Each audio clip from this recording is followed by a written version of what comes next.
Shalom, good morning to all. ప్రియులారా, అనుదిన కృపా వాక్యం చేత ఆత్మీయంగా బలపరచబడుతున్నాం కదా. ఈ దినం కూడా అనుదిన కృపలో లేఖన భాగం మనం చూసుకుంటుంటే కీర్తన 65 అధ్యాయం 11 వచనంలో సంవత్సరమును నీ దయా కిరీటమును ధరింపజేసి ఉన్నావు.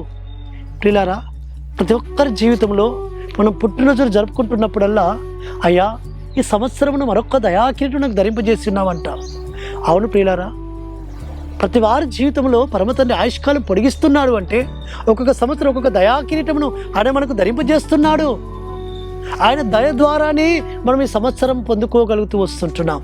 గత సంవత్సరం అంతా ఆయన కాపాడాడు, ఆయన క్షేమమునిచ్చాడు, ఆయన భద్రపరిచాడు, ఆయన మనల్ని నడిపిస్తూ వచ్చాడు. మరొక సంవత్సరం దయా కిరీటమును మనకు ధరింపజేస్తూ వస్తుంటున్నాడు పరమతండ్రి.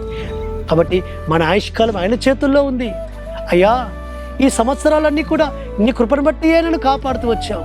నా ఆయుష్కాలం అంతా నీ చేతిలో ఉందయ్యా. మరొక సంవత్సరం అనే నీ దయ కిరీటం నాకు ధరింపజేస్తున్నావు.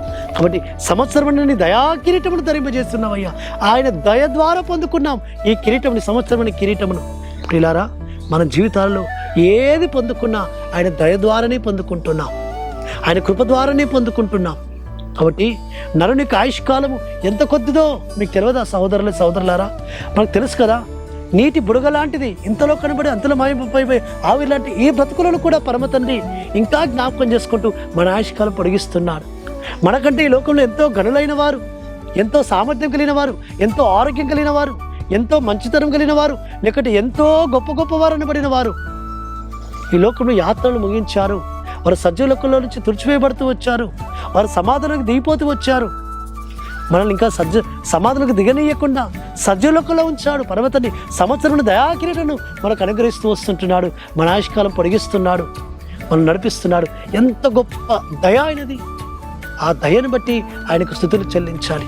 అయ్యా ఈ సంవత్సరం అని నీ దయ ఈ సంవత్సరం అనేది నీ దయ తండ్రి.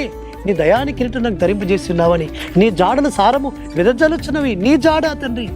నీ శక్తిని బట్టి, నీ బలాన్ని బట్టి, నీ జాడని బట్టి నాకు సారం కలుగుతుంది, నాకు బలాన్ని కలుగుతుంది, నాకు శక్తి కలుగుతుంది, నేను ఆరోగ్యం పొందుకుంటున్నాను అని ఆయన స్తుతించాలి, ఆయన ఆరాధించాలి. ప్రియులారా, అటు విధంగా సంవత్సరం దయా కిరీటమును ఆయన మనకు ధరింపజేస్తూ వస్తుంటున్నాడు.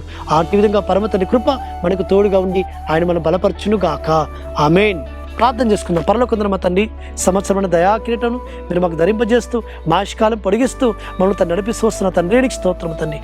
ఏమిచ్చి మీరు రుణం తెచ్చుకోగలమని ఆయన, ఏం లేని వారమై విరిగిన ఉదయంతో కృతజ్ఞత చెల్లిస్తూ అయ్యా మరొక సంవత్సరం అంతట్లో మీ కృపాక్షను కోరుకోవడానికి వరకు అయ్యా మరొక్కసారి నేను స్తుతిస్తున్నాం, గణపరుస్తున్నాం నాయన. ఇగో తండ్రి, నీ కృపను కోరుకుంటూ, నీ దయను కోరుకుంటూ మీకే ఘనతా మహిమ చెల్లిస్తూ మానసికుడు విమోచకుడు నజరేయుడైన యెహోవా సతి పరిశుద్ధమైన నామమున స్తుతించి ప్రార్థించి వేడుకుంటున్నాము తండ్రి. ఆమేన్. సర్వోన్నతుడు సర్వాధికారి యెహోవా కృపా కనికరము నిరంతరం తోడుగా ఉండి ఆయన మనం బలపరచును గాక. ఆమేన్.